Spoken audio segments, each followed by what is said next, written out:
Vamos a invitar, por supuesto, al escenario a Martín López Proaño. Él es director de la Asociación de Desarrolladores Inmobiliarios ADI Perú, quien tendrá a su cargo la moderación de este bloque.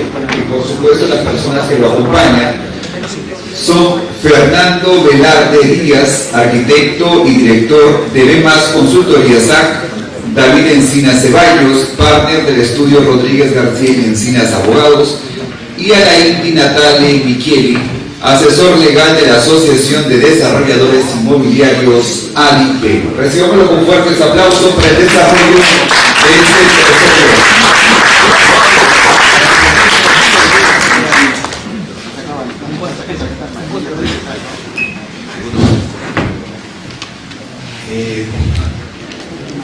Felicitaciones de José Antonio, una buena exposición. Yo quería partir, por lo que he venido escuchando hasta ahora, que realmente estamos acá porque todos estamos preocupados por ver cómo reducimos el déficit de vivienda o el déficit habitacional. Y creo que acá son varios actores en los que estamos. Están los desarrolladores inmobiliarios a través de los gremios, están municipios, está el Ejecutivo a través del Ministerio de Vivienda, pero creo que es importante poder reconocer cuáles son justamente los factores que cada uno de nosotros tenemos que ver para lograr ese objetivo. Creo que estamos en el mismo objetivo todos, no estamos en veredas contrarias. Creo que todos conducimos a ese gran objetivo de reducir el déficit habitacional, pero con una vivienda digna, pero sobre todo formal. Es impresionante el dato que han presentado, o bueno, ya lo habían dicho, 93% se genera a través del informalidad. Y eso es, creo que, a lo que hay que combatir. No entre los actores, estamos acá, gobiernos locales, el Ejecutivo y el empresariado. No deberíamos atentar al empresariado y bueno, y a los colegios también, ¿no? Porque creo que somos parte de la solución. Y quería partir con eso, y partir a ver con una pregunta para David, desde la perspectiva, porque justo has estado participando de estas mesas de trabajo que ha convocado el Ministerio, cómo la generación de la ley RUS, a través del reglamento 3, que habla sobre todo de la ley de interés social, cómo ayuda a cerrar esta brecha importante que tenemos, porque hablan de 142.000 viviendas que se deben generar al año.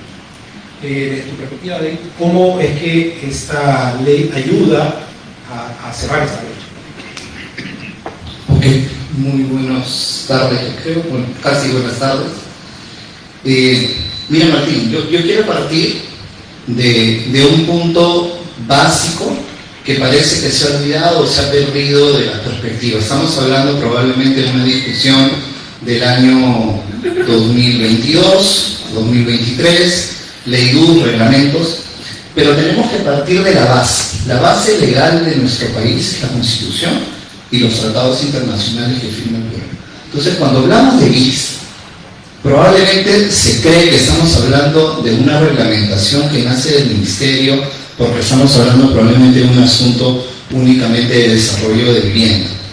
Pero en el año 2015 el Tribunal Constitucional ha resuelto, se ha pronunciado diciendo que el Perú no tiene reconocido en la Constitución, pero sí en un tratado firmado, el derecho a la vivienda adecuada.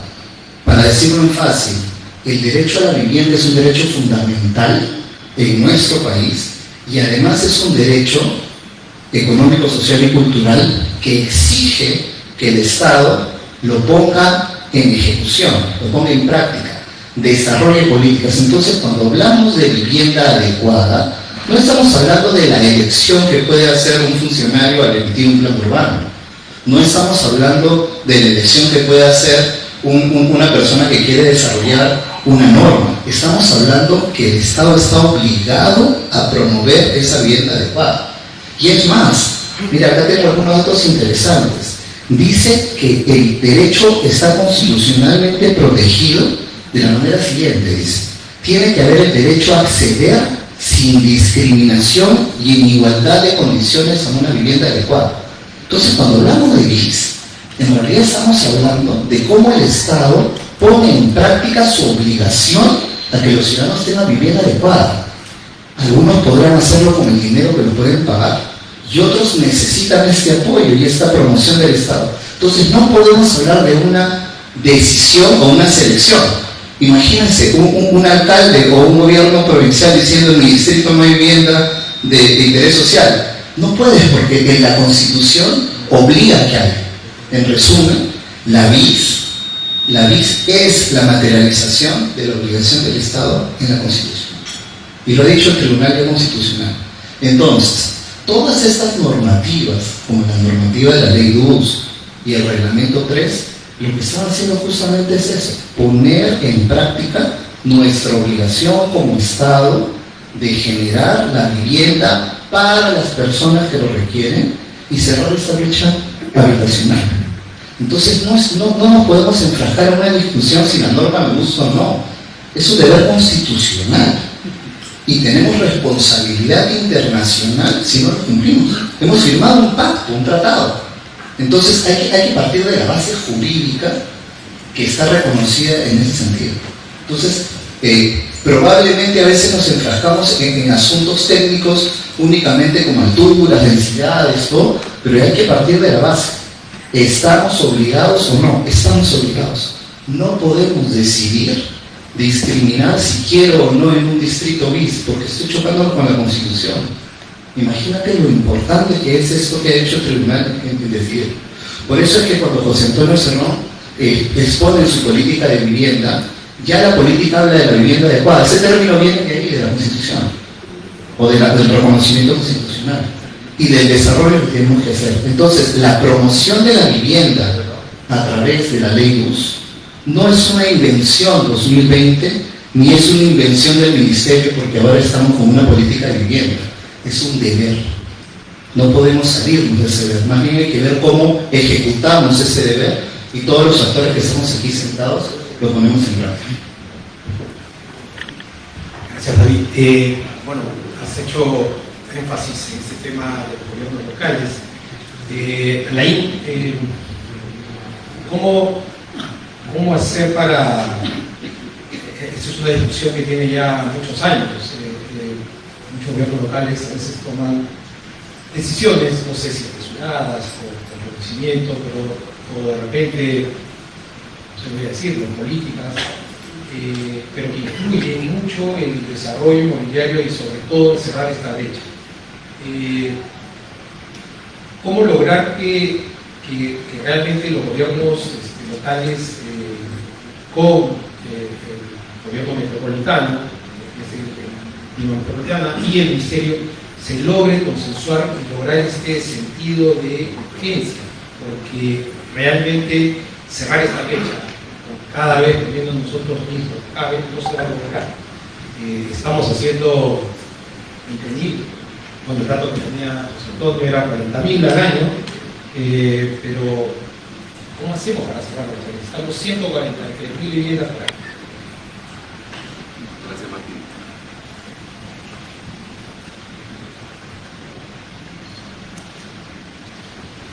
Gracias, Martín. Buenas tardes con todos.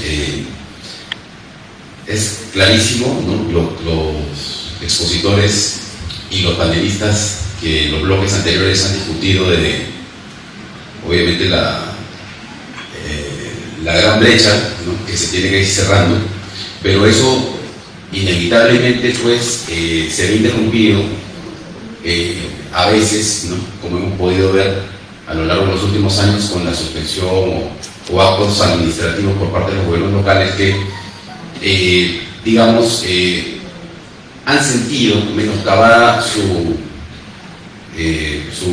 autonomía, ¿no?, en cuanto a, digamos, a la parte regulativa, ¿no?, a la parte, digamos, de las competencias municipales.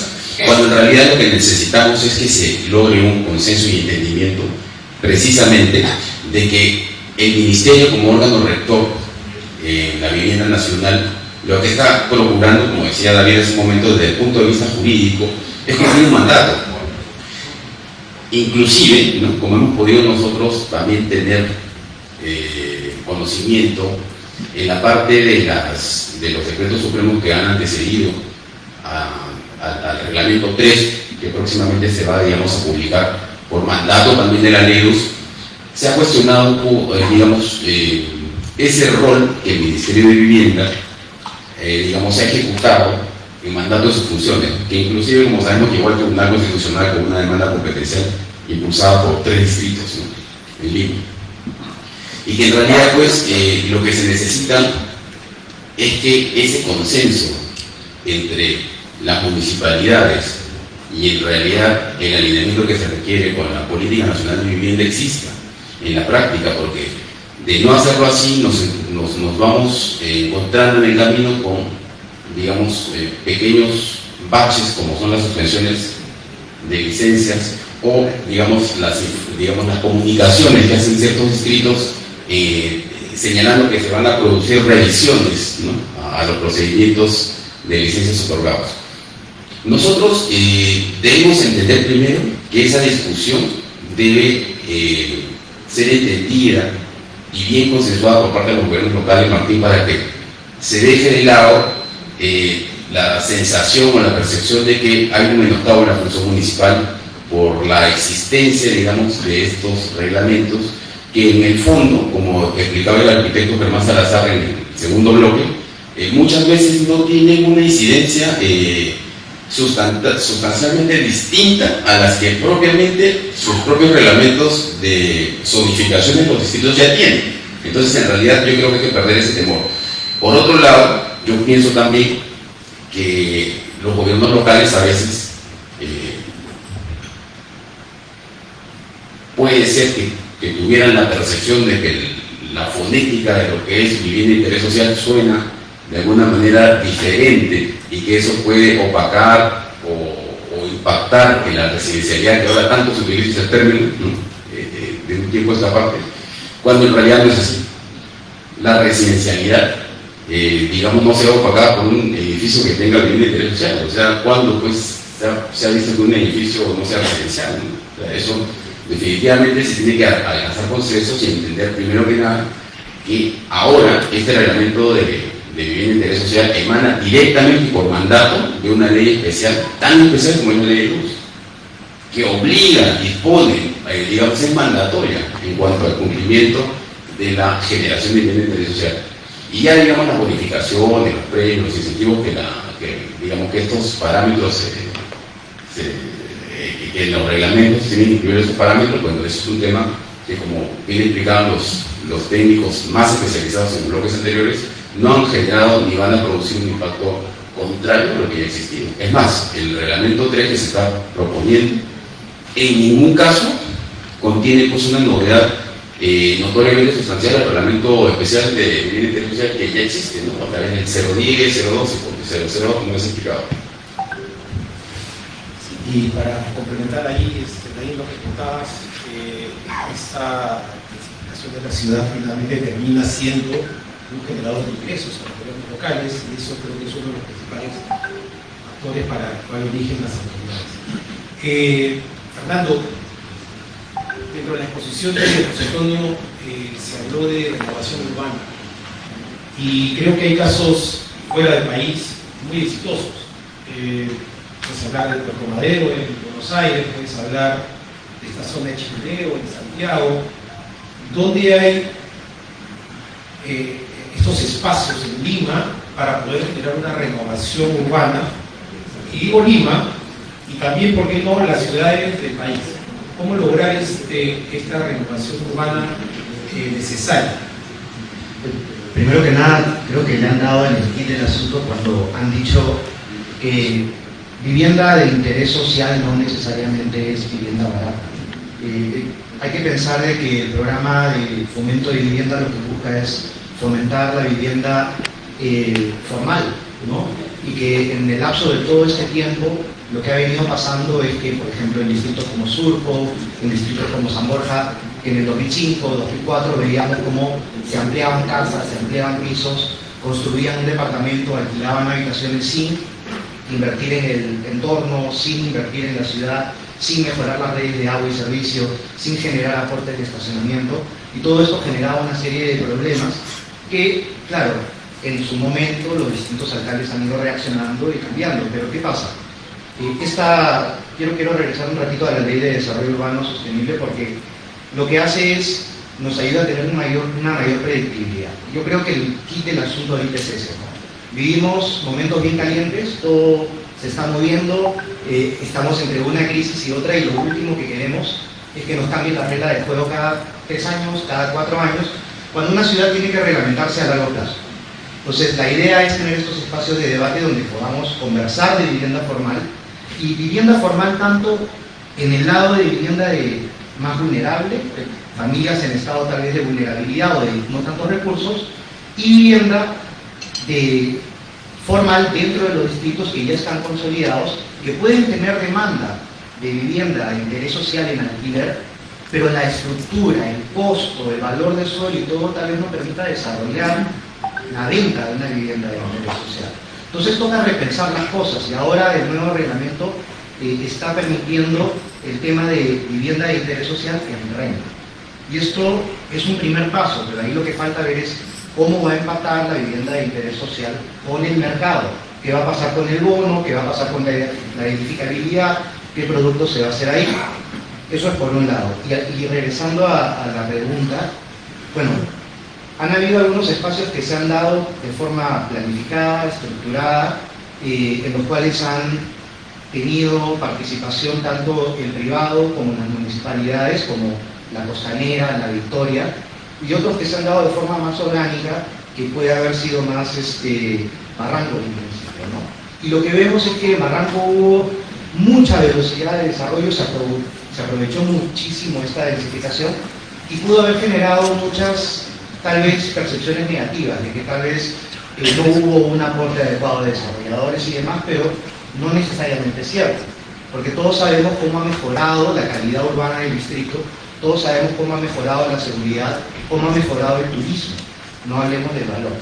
Y después hablamos de la Costanera de San Miguel y vemos cómo los desarrolladores inmobiliarios invirtieron en poner agua en los parques, en iluminación, colaboraron con la municipalidad también, generaron densidad, y una zona que estaba en el límite, que no tenía en ese momento mucha habilitación urbana. Salió una noticia que en el año 2007 valía $170, hoy en día puede estar valiendo por encima de $2.500 el metro cuadrado, pero lo más importante es la cantidad de familias, la cantidad de colegios, la cantidad de comercios que están ahí ahorita dándose, y se están dando de una forma barrial, comunal, y sigue desarrollándose y sigue incrementándose. Si bien estamos en momentos que puede haber, que hay muchas preocupaciones que tienen más que ver con política, con seguridad y con otras cosas, tener bien claro el plan, lo que le va a dar al desarrollador y al residente, es saber qué le va a dejar a sus hijos, finalmente. Y si nosotros no damos políticas claras que atiendan a largo plazo, no damos políticas claras como ministerio, que podamos de alguna manera decir, oye, municipios, ven, te escucho, colaboro contigo, trabajo contigo y saco adelante los planes porque tú escuchas a tus vecinos. Y en lugar de eso estamos con formas de actuar que primero pateamos tablero y de ahí hablamos. Estamos de verdad que generando más problemas que soluciones. Y lo que ahorita debemos de buscar es solución. Gracias. David, justo, se hace mucha referencia al tema normativo. Se ha hablado también en los bloques anteriores. Existen normas que no existen de ahora, como bien tú lo decías, inclusive parte de la Constitución, pero yendo exactamente a la ley LUS en su contexto global, no solamente el reglamento 13, ¿ves tú posibilidades de aporte de los gremios a alguna modificación necesaria que se tenga que dar, o en su contexto global sí va a ayudar por completo a cerrar esta brecha de la que estamos hablando? Perfecto, gracias. Mira, sí, el expositor del Ministerio, el doctor Cerrón, efectivamente ha hecho, ya puntualizado, que son más o menos 20 años de competencia ministerial en el impulso de desarrollo de la vivienda. Es decir, estamos hablando del decreto 010-2018 como si fuera nuevo, o la ley LUS 2021, cuando el reglamento de habilitación urbana y construcción especial era un decreto del año 98, y ahí sucesivamente. Es más, el 010 modificó una norma en 2013, o sea, eso ha estado vigente todo este tiempo. Entonces, cuando hablamos de competencias, de si el ministerio puede estar ahí, si el ministerio puede promocionar, no estamos hablando de algo nuevo. Lo que pasa, Martín, es que la norma ha ido avanzando y ha ido permitiendo que ya no solo se hagan esos trabajos en periferia, sino en suelo urbano consolidado. Y ahí han saltado probablemente algunos distritos, y creo yo, de alguna manera, probablemente no se dan cuenta discriminatoria, diciendo que sí, claro, vivienda de interés social sí, pero en la periferia, pero en mi distrito no. Pero retomo para responder tu pregunta, pero quiero hacer de nuevo énfasis en esto. Cuando el tribunal dice qué hay que hacer para promover la vivienda social, dice, el derecho a acceder es un derecho sin discriminación, en igualdad de condiciones para la vivienda adecuada, y exige la adopción del Estado de una política orientada a la que la población acceda a esta vivienda. ¿Okay? Ahora, la ley US en el año 2021, vamos a decir, es la consolidación de todo esto, porque había decretos, y ahora el Congreso coge esto y lo vuelve ley. Por supuesto, lo que ha hecho a través de una ley es darle más fuerza a esto. Ya no hay discusión, no solo es una política a través de decretos, sino hay una ley. Cuando hay una ley en el país, la ley hay que ponerla en ejecución, porque uno no puede desacatar la ley. ¿Okay? Ahora, como ley, como norma, por supuesto, es una norma que promociona la vivienda de interés social y pone al Estado como el promotor de la vivienda a través de la inversión privada. Ese objetivo es indiscutible y básico. Esa norma, obviamente sí, respondiendo a lo que tú me estás haciendo, tiene algunos capítulos y algunos aspectos que, por supuesto, son discutibles y mejorables. Uno de ellos, en mi opinión, es esos capítulos que exigen el pago de plusvalías o aumentan tributos. Se ha puesto en el mismo saco, en esa norma, como incentivos de la inversión privada, incentivos, perdón, del financiamiento del suelo, el que una edificación permita un retiro para que se pueda usar su espacio privado como espacio público a cambio de mayor altura, perfecto, eso es un tema de toma y daca, vamos a decir, incentivos y cargas, pero se pone en el mismo saco de ese tipo de incentivos como los AES, se pone en el mismo saco el pago de la plusvalía. Es decir, se está queriendo decir que el pago de la plusvalía también es una forma de financiamiento de gestión urbana. Y de una manera bastante rara, porque le dan a los gobiernos provinciales la facultad de definir el monto, definir la tasa, definir cuánto valía tu vivienda, ahora cuánto vale, y cobrarlo. Entonces imagínate toda la potestad que puede hacer.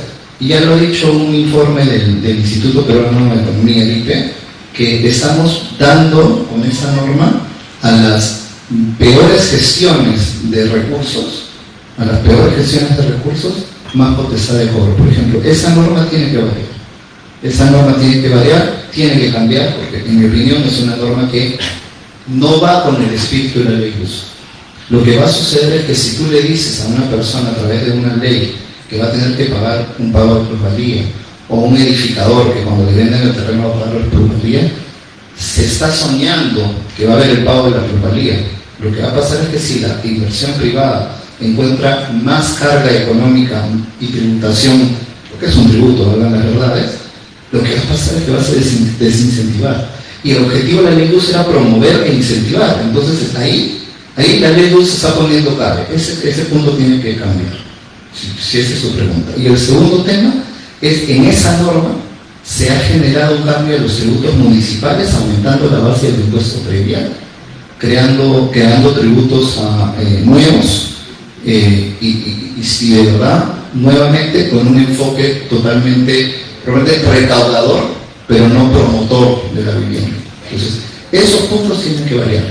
Lo demás, por ejemplo, promover la vivienda, poner al Ministerio de Vivienda como ente rector, prohibir que las municipalidades saquen normativas contrarias a la BIS, establecer mecanismos mediante el cual la participación ciudadana es efectiva, por ejemplo, y va a participar de la creación de sus planes en la parte inicial, son cosas totalmente saludables. Estamos hablando de una ley moderna, una ley de vanguardia, una ley buena, pero que tiene esos aspectos que tienen que cambiar. Gracias, David. Alain, dentro de la misma línea, buscando, y lo decía también Fernando, es predictibilidad, ¿no? Porque inicié indicando que cada uno de estos actores tiene que cumplir un rol. Y dentro de esos roles, de hecho, el desarrollo inmobiliario busca predictibilidad. ¿Cómo es a través de esta normativa que logramos o lograríamos esa predictibilidad hacia los inversores que quieran justamente ayudar a que se cierre esta brecha? Gracias, Martín. Uno de los aspectos importantes de la ley LUS es que obliga a una existencia y actualización anual de los planes, ¿no? De los planes de desarrollo urbano por parte de los gobiernos locales. En la medida de que los gobiernos locales, que como los expositores anteriores nos han mostrado, hay todavía, ¿no?, una carencia bastante notoria de una implementación de los planes a nivel nacional. Me parece que dijeron 13% de municipios que cuentan con planes. Esa es una de las claves para que la predictibilidad que tanto se busca para la inversión camine de manera ya inominada.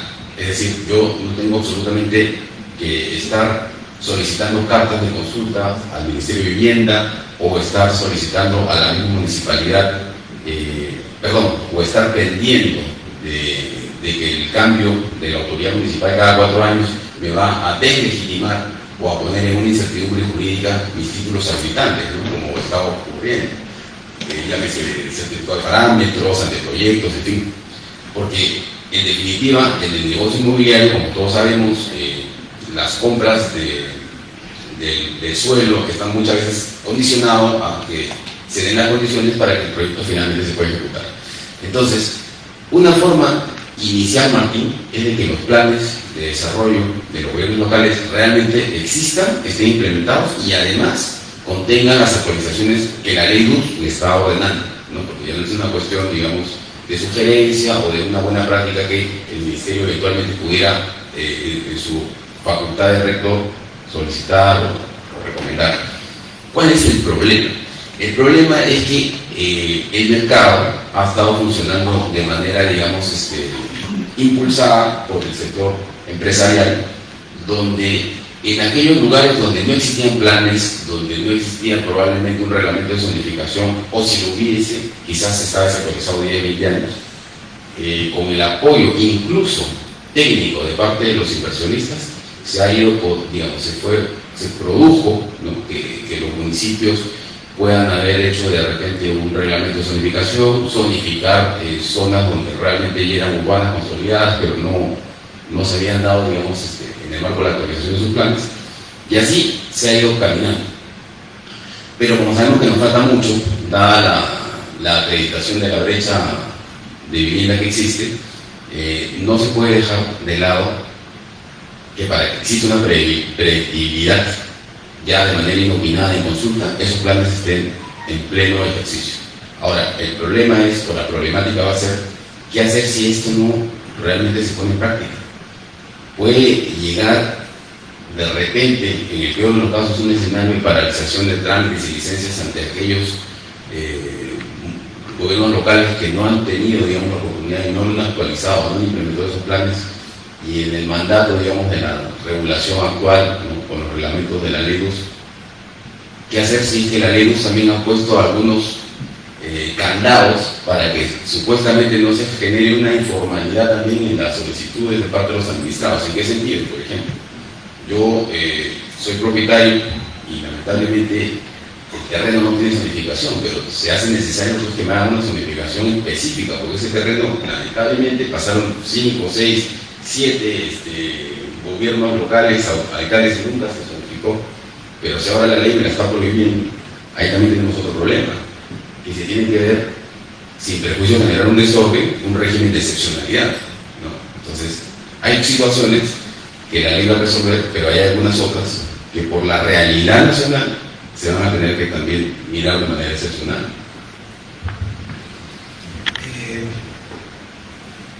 Yendo al tema de la normativa, yo ahora lo hablo desde el lado de justamente los gobiernos locales.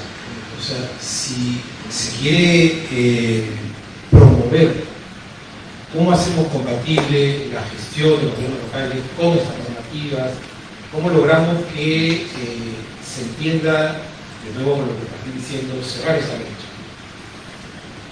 Bueno, partiendo porque el 90 y pico % del desarrollo urbano ha sido realmente informal, y eso también tiene que ver que hoy en día la mayor cantidad de desarrolladores en provincias no necesariamente están desarrollando dentro de lo que nosotros conocemos como el mercado inmobiliario, no son lotes, asociaciones en participaciones.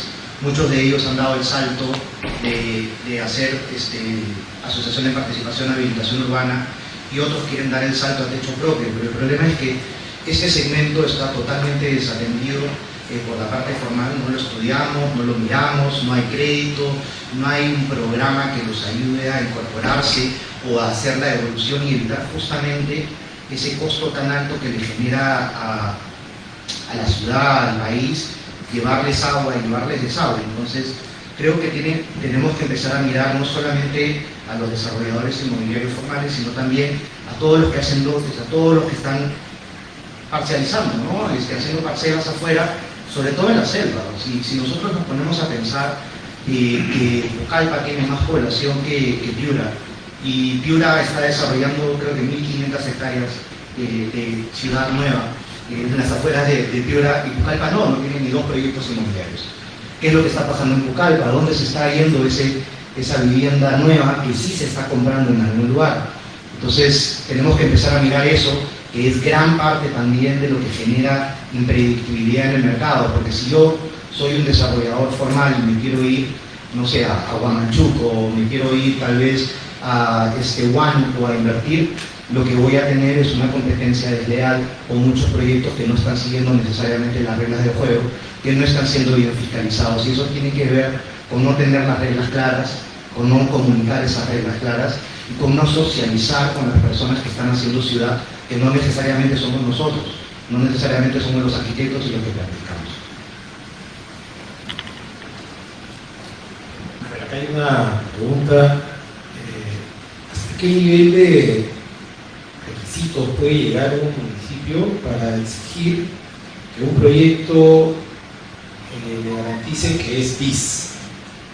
No sé, David, si puedes hablarnos con esta... La norma vigente es clara. La norma vigente genera los incentivos y las cargas. Una de las principales cargas para poder obtener el incentivo, porque detrás de eso obviamente es el objetivo de la promoción, es como tú quieres participar de la promoción de la vivienda, yo como Estado te voy a permitir generar productos, es decir, viviendas que puedan, por ejemplo, disminuir su tamaño, para que pueda tener un ticket menor y el comprador pueda acceder, porque si yo entro a un distrito de 90 metros cuadrados, probablemente nadie va a querer comprar 90 metros cuadrados por multiplicado por el precio del metro cuadrado, el departamento es muy caro. Ahora, una vez que yo tengo ese incentivo, viene la carga. La carga es, ahorita en la norma, el 50% de mi área techada vendible tiene que ser destinada a BIS. Eso está dado en la norma y eso se tiene que verificar. Ahora, no está en la norma, y eso es un error, porque la 29090 tiene una regla muy clara. No está en la norma, Martín, que el municipio te puede condicionar la conformidad de obra. ¿Por qué? Porque la 29090 dice que la conformidad de obra tiene un trámite, unos requisitos, un plazo, un procedimiento y un pronunciamiento. Si tú lees la 29090, en ninguna lo dice eso. No lo dice. ¿Puede el municipio quitarme mi conformidad de obra? No puede. Tampoco, porque he visto casos, tampoco el municipio, a la hora que yo le pido una modificación de licencia, porque ha habido casos de modificación, ni el municipio, hay un caso que la comisión revisora le ha pedido las minutas al inmobiliario para verificar el 50%, tampoco es competencia de eso. ¿Sí? Esa fiscalización, esa verificación del cumplimiento del 50% no es facultad de los municipios. Probablemente en el R3 se tenga que disponer. Y lo que está disponiendo, entiendo el proyecto de la REPRES, es que hay una fiscalización transversal a través del Observatorio Urbano Nacional, que se inscriban los proyectos, para que ese proyecto tenga vamos a decir, un número o un registro de que es un proyecto de naturaleza lisa. Y las autoridades que existen ya en el Perú, los consumidores, pueden recurrir a cualquier autoridad, pero no es una competencia municipal de hacer esa verificación, pero porque hay otra ley que la 2909.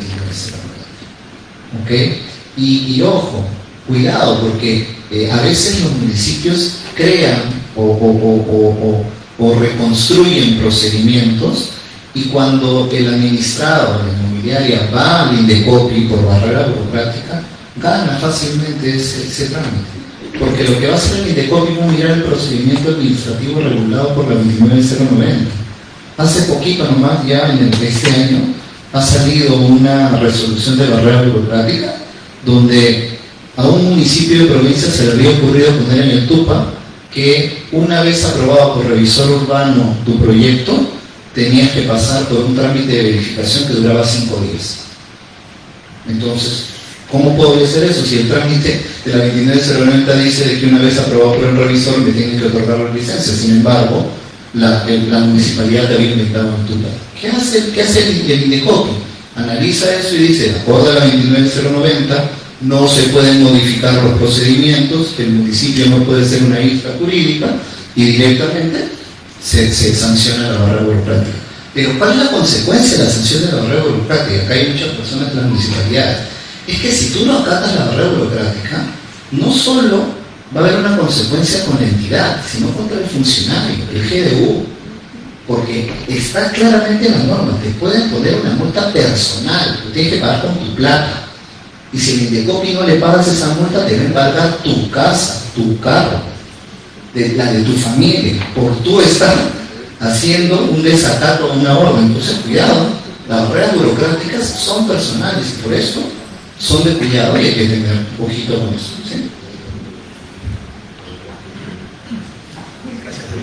A ver, voy a tener que tomar solo una pregunta más. De repente, Fernando, tú nos ayudas. Dice, la residencialidad se refiere a un nivel presupuestal acorde a los servicios de infraestructura.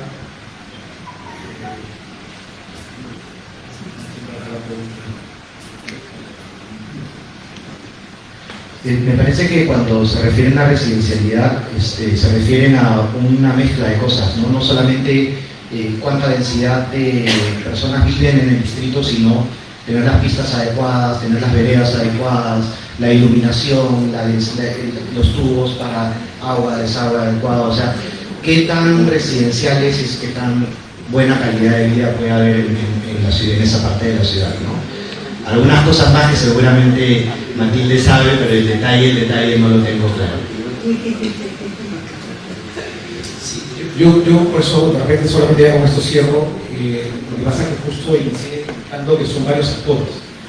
Creo que cada uno de los actores debería tener esa responsabilidad de ver cómo cerrar las brechas. En términos de los servicios, hoy día lo asumen los desarrolladores inmobiliarios.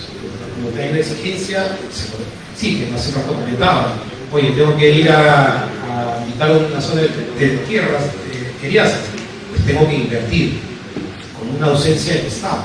Entonces, cada uno de los actores debería reconocer, y vuelvo a reiterar, ojalá se logre un consenso de poder tener una idea unificada de los diferentes actores con las responsabilidades que le acaten a cada uno y entender que estamos en una visión conjunta.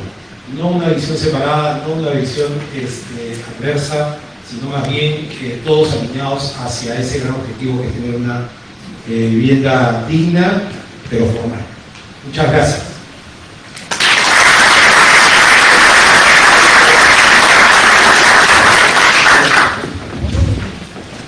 Muy bien, muchas gracias a nuestro panel de expertos. Vamos a continuar y seguimos con el bloque